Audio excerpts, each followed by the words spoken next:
Bonjour et bienvenue sur Technapa, la Tech à Papa. Alors aujourd'hui, le nouvel épisode, et on arrive bientôt sur la fin de l'aventure Voron, avec au programme un gros paquet de câbles, puisqu'effectivement, dans cet épisode, on va s'occuper de câbler cette fameuse Voron. Allez, c'est parti!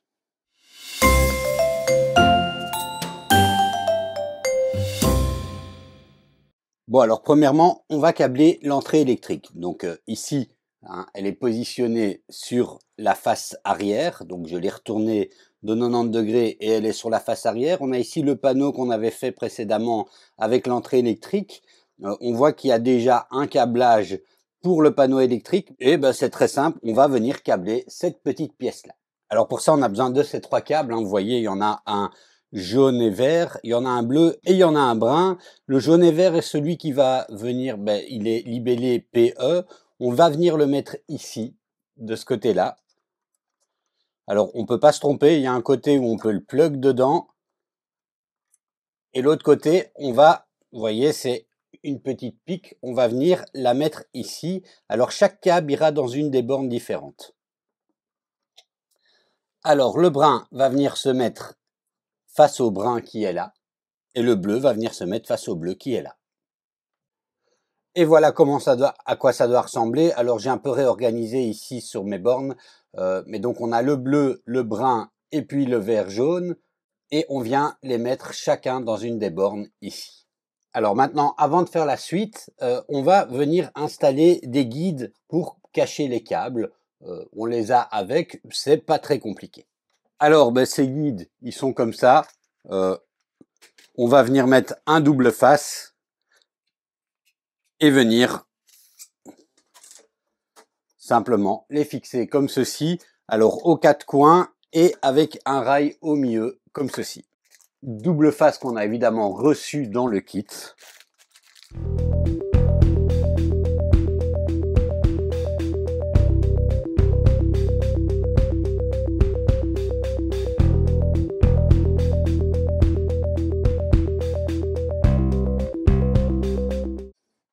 Et voilà, on a un beau petit quadrillage, ça tient bien.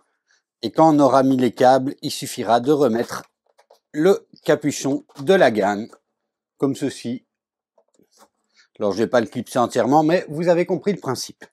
Alors, maintenant que c'est fait, on va venir prendre ce petit câble. Alors, d'un côté, on a des, je ne me souviens plus du nom des connecteurs, mais enfin, c'est pas grave, des connecteurs à visser qu'on va venir mettre ici dans l'alimentation. Et de l'autre côté, les petites pins qu'on va venir mettre ici. Alors, évidemment, en fonction de la couleur du câble qui est déjà présent. Donc, le vert jaune, donc la terre, je vais venir la mettre ici. Le bleu là et le brun ici. Et au niveau de l'alimentation, on a le L qui correspond au brun qui est repris là, le N et la terre. Alors, je viens faire passer dans la GAN. Alors, vous pouvez le positionner où vous voulez dans le sucre. Il n'y a pas de souci de ce côté-là. Là où ça vous arrange le plus par rapport à la distance que vous avez. Du moment que vous restez toujours sur la même logique. Donc, il y a 3 sucres. Un sucre pour le vert jaune, un pour le brun et un pour le bleu. On vérifie que les câbles soient bien attachés et c'est bon. Bon, j'ai pris un autre angle, mais on est toujours ici avec notre boîtier à sucre. Alors, on a ici plusieurs câbles qu'il va falloir relier. Donc, malheureusement, ils n'ont pas repris les codes couleurs, mais ce sont les câbles du bed. Enfin, sauf pour la terre. Donc, la terre, on vient à la placer dans le sucre de la terre où il y a les mêmes couleurs, vert et jaune. Donc là, j'hésite pas à le faire passer dans le passe-câble et à le faire ressortir au bon endroit en étant bien dans le bon sucre. Par contre, au niveau des câbles de tension, il n'y a pas de code couleur. Alors, c'est pas très compliqué. Il y a quand même un libellé. On a le bed L et le bed N. Et si vous vous rappelez, le L, et d'ailleurs c'est repris sur les petites étiquettes, le L c'est le brun et le N c'est le bleu. Donc on vient simplement faire correspondre aux bonnes lettres. Alors maintenant, on va brancher l'alimentation 24 volts à la carte mère et au relais. Alors maintenant, on va connecter le relais SSR au petit bloc ici. Alors pour ça, pas grand chose de compliqué. Un câble brun un côté où on vient mettre le câble dans le relais SSR et un autre côté où on vient le mettre dans le sucre en respectant toujours la bonne couleur. Au niveau du relais SSR, on vient le connecter dans le connecteur 2. J'hésite pas à venir mettre le câble excédentaire, la longueur de câble excédentaire à l'intérieur de la GAN. Ensuite, on va connecter l'alimentation 24 volts à la carte mère et au relais SSR. Alors pour ça, on a un câble ici noir et rouge, libellé 24 volts et de l'autre côté tout MB, donc c'est très clair, de la 24 volts à la carte mère MB pour motherboard. Ensuite, ici, on a des connecteurs. Alors sur la carte mère, sur le PCB, c'est libellé 24 volts et à côté, c'est libellé PGIO. Donc on va évidemment venir mettre les petites pins là où c'est écrit 24 volts. Et puis de l'autre côté, on va venir fixer ça à la carte mère. Bon, je me suis rendu compte que dans une étape précédente, j'avais oublié de mettre un petit PCB qui doit être fixé là et qu'on va devoir relier, qu'ils appellent le Toolhead PCB. Et donc voilà, là c'est en liaison avec la tête d'outil. Alors on a une petite plaque qui est imprimée, hop, on va simplement venir la fixer dessus, prendre un de ces petits connecteurs, le fixer là et l'attacher sur le rail. Donc je fais ça et on reprend le câblage. Et voilà, maintenant il est refixé. Alors on peut imprimer un cache. Ici je vais le faire mais je le remettrai plus tard puisque là je l'avais pas. Enfin voilà, j'ai zappé cette étape. Donc il y a un petit cache à imprimer. Je ferai ça plus tard. Donc maintenant, ce qu'on va faire, c'est renouveau la même logique, mais on a un câble qui est libellé Toolhead d'un côté et 24 volts de l'autre. Donc, on vient mettre avec le positif et le négatif ici. Alors ici, il nous aide, vu qu'on a le rouge, on a le positif, le noir, le négatif. Et on vient faire pareil ici. Et voilà, le schéma électrique est câblé. On va maintenant câbler les moteurs. Alors pour ça, on a on a une chier de câbles, et donc on va passer dans les GAN, venir passer les moteurs, venir les brancher sur la carte mère. C'est l'étape qu'on va faire maintenant. Alors on va commencer par les moteurs Z. J'ai retourné la machine. Ici en bas, vous voyez, c'est où on a l'entrée électrique. C'est le Z1. Donc on a Z0, Z1, Z2 et Z3. Et alors vous le voyez peut-être pas, mais on a ici des connecteurs avec écrit au-dessus stepper 0, 1, 2, 3 et 4. Donc on va ici câbler en fonction du numéro, donc 0, 1, 2 et 3. Alors vous remarquerez qu'on ne câble pas le 4. Alors il ne faut pas se tromper, on a deux types de câbles. On a ce câble-ci avec un connecteur 4 pins blanc et un connecteur noir qui lui n'est pas pour les moteurs Z mais pour les autres moteurs, donc on s'en servira après. Et on a des câbles comme ceci avec deux fois des connecteurs. On a un connecteur 4 pins d'un côté et un connecteur 6 pins de l'autre côté. Alors le connecteur 6 pins va dans le moteur, le connecteur 4 pins va sur la carte mère. On vient faire passer les câbles un petit peu comme on veut du moment que ce soit un petit peu propre. Et on respecte bien l'ordre 0, 1, 2, 3, 4. Donc ici, j'ai connecté dans le Z0. Donc je viens connecter dans le stepper 0. Je n'hésite pas aussi à venir mettre mon câble bien dans la GAN pour qu'il en sorte un minimum pour avoir quelque chose de propre une fois que j'aurai mis les caches. Et je viens faire ça des quatre côtés. Et voilà, les moteurs Z sont branchés. Vous voyez que le câble management reste relativement propre. Alors, sauf ici. Voilà. Alors maintenant, on vient câbler donc les moteurs A et B. Donc le A vient sur l'extérieur de la carte et le A, ça correspond à l'arrière droit de la machine, donc au moteur qui est à l'arrière droit de la machine, de l'autre côté. Et le B vient ici à peu près au milieu de la carte, du côté des autres connecteurs, et il correspond à l'arrière gauche. Alors, on vient le faire passer aussi de manière à lui trouver un chemin, et on vient le mettre ici, et après on retournera la machine pour les connecter de l'autre côté. Alors, petit point de détail, on avait encore un câble SSR, enfin un câble à venir connecter entre le relais SSR et les bornes Wago au niveau des câbles bruns. Donc voilà, on vient faire ceci. Bon. Alors là encore, un petit oubli, mais en fait c'est parce que dans le manuel, c'était pas indiqué. J'ai eu beau regarder, voilà, bon, c'était pas indiqué. C'est un peu compliqué puisque il y a le manuel de l'Avoron et en même temps le patch, enfin le build note de LDO qui vient corriger certaines parties. Il faut être très attentif. Toujours est-il que j'ai commis une petite erreur au niveau de la connexion. Donc, on n'a de toute façon pas encore allumé la machine, donc c'est bien de s'en rendre compte et de le savoir. On va devoir venir fixer une petite plaque comme ceci ici. Et en fait, ce qu'on va venir mettre ici, c'est 2 connecteurs Wago et un petit PCB. Les câbles blancs ne viennent pas dans ces connecteurs Wago-ci, donc je vais les retirer pour ne pas faire de bêtises. Et ils doivent venir dans les connecteurs Wago qu'on va brancher justement sur la petite plaque. Et à ce niveau-ci, ce sont des câbles comme ceci, avec des pins de chaque côté. Un qu'on va venir brancher dans le connecteur Wago de la couleur correspondante à ce niveau-ci. Et l'autre, de l'autre côté. Et l'autre, on vient le mettre depuis le relais SSR et on vient le faire passer justement dans l'autre petit truc, enfin dans l'autre petit PCB qu'on vient de refixer derrière. Voilà, l'erreur est corrigée, l'erreur est humaine, heureusement. Bon, alors voilà, c'est corrigé. Alors pour faire bien plus proprement, je devrais déplacer cette petite plaque sur laquelle on a mis 2 connecteurs Wago et un split PCB en dessous du bed. Mais pour pouvoir bien fixer, il faudra que je démonte mon bed. Donc je vais regarder si ça peut rester comme ça, hein, en mettant peut-être un petit isolant ici pour que ce soit un peu plus joli, ou en mettant un cache. Et si ça peut pas, alors je démonterai le plateau plus tard. Mais donc voilà, hein, c'est une étape auquel si vous le faites, il faut y faire attention. C'est dommage, c'est qu'elle n'était pas reprise de manière claire dans le manuel. Il était repris dans le manuel pour la révision C, mais pas pour la révision D, et pourtant c'était repris. Donc voilà, petite erreur chez LDO qui m'a induit en erreur, mais bon, on peut corriger, c'est ça l'avantage également de ce genre de choses.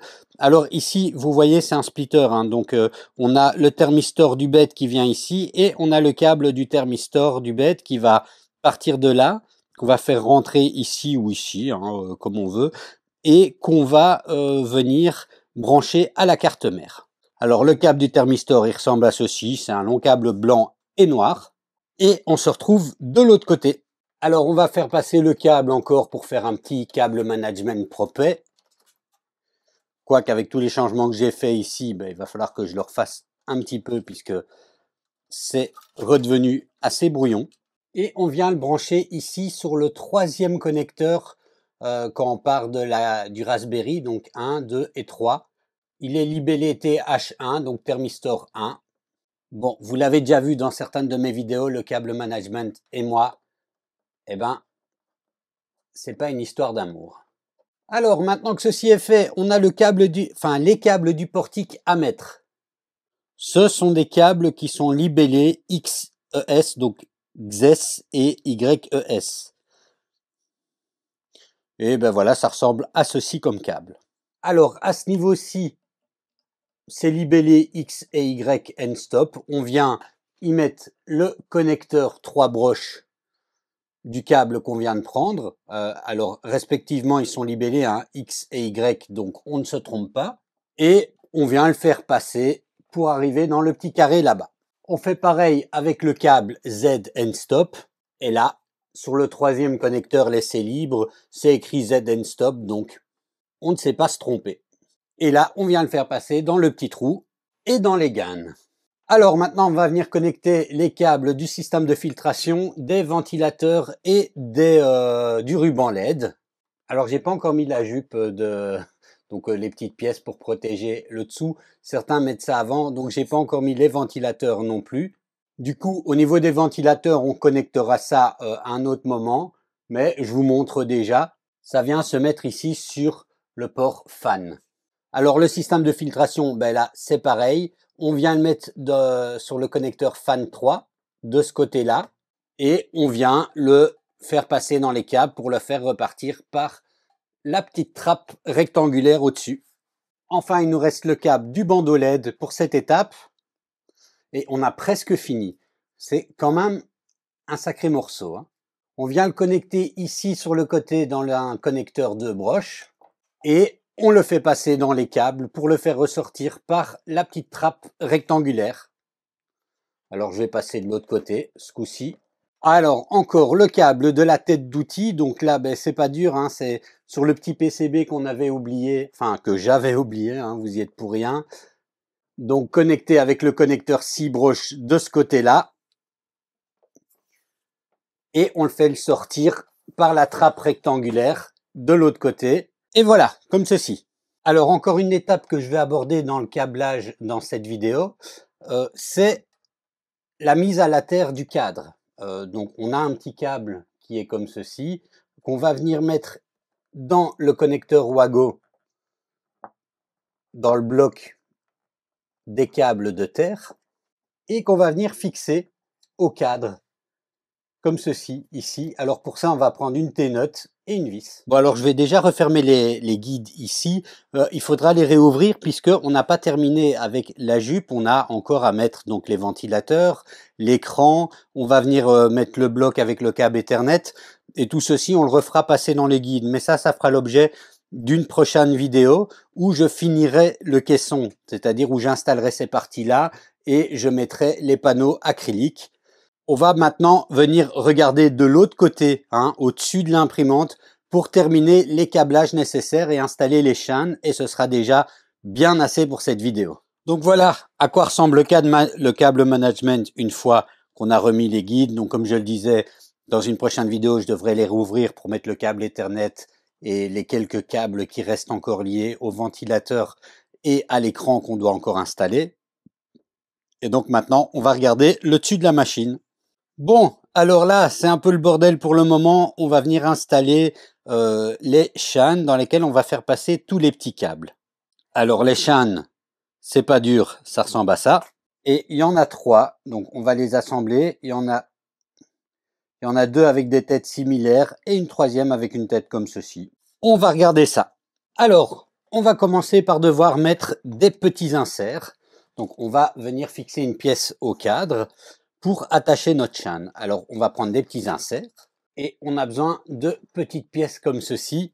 On en a 2. On vient mettre nos inserts dedans. Alors évidemment, je reprécise, il suffit pas de mettre la petite pièce, hein, il faut chauffer également. On va prendre une T-nut M5. Là, c'est des M3 que j'ai pris. Donc, on va prendre une T-nut M5 qu'on va venir mettre ici dans le cadre, une vis M510, je fais rentrer un petit peu la M510 dans la T-nut, et puis je viens mettre cette pièce-ci comme cela. Et je resserre. Bon, et là c'est vous qui voyez. L'idée ça va être qu'on attache la chaîne comme ceci, en mettant une petite pièce là-dedans et en venant visser de l'autre côté. Ça, c'est l'idée première. Maintenant, il va falloir faire passer tous ces câbles dedans. Donc moi, je préfère tous les faire passer avant de fixer le câble. Après, maintenant, c'est vous qui voyez comme vous préférez travailler. Alors voilà, maintenant c'est vissé avec une vis M310. Les câbles, donc on a les câbles pour les drives A et B, pour les end-stop Z, X et Y, et le câble de la tête d'outil également qui passe par cette chaîne. On va venir maintenant attacher la deuxième partie de la chaîne. Ici, toujours avec le petit système de contre-écrou qu'on va venir fixer ici à l'arrière. Une fois que c'est fait, je viens fixer les moteurs A et B, donc simplement les clipser. Vous voyez que j'avais mis une petite marque pour dire que c'était A. C'est un petit conseil parce que sinon on a du mal à savoir une fois que c'est installé.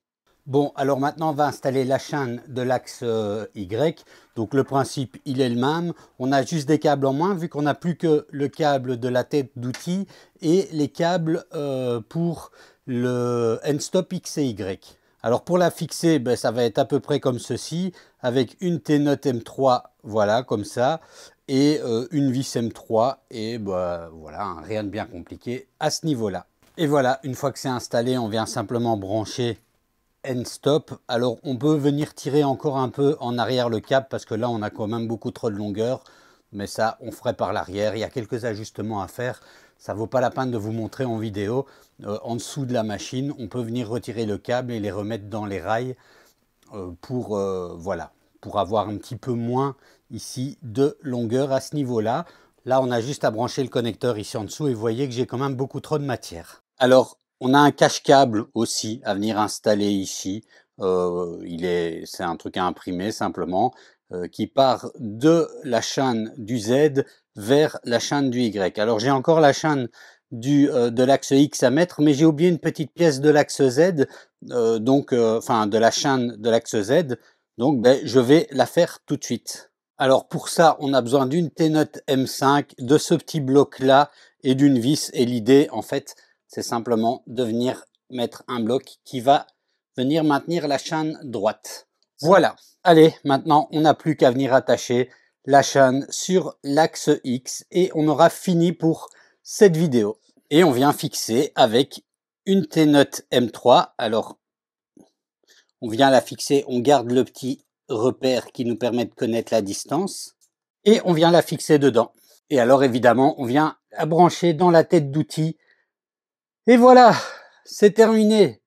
Alors, c'était une très longue étape et une très longue vidéo. Pour vous donner une idée, j'ai à peu près 6 heures de travail là sur la partie câblage pour le faire minutieusement. Et évidemment, je perds un peu de temps parce que je dois me positionner pour filmer, etc. Mais comme ça vous donne une idée. Allez, dans la prochaine vidéo, on s'occupera d'installer la jupe de la machine et l'écran, etc. Et si j'ai le temps, déjà les panneaux. Et il nous restera encore plus qu'à travailler sur le logiciel, le firmware et tout ça, et la calibration. Donc on approche vraiment de la fin de cette série Voron. C'est en tout cas un travail de grande haleine. Allez, je vous remercie et à la prochaine.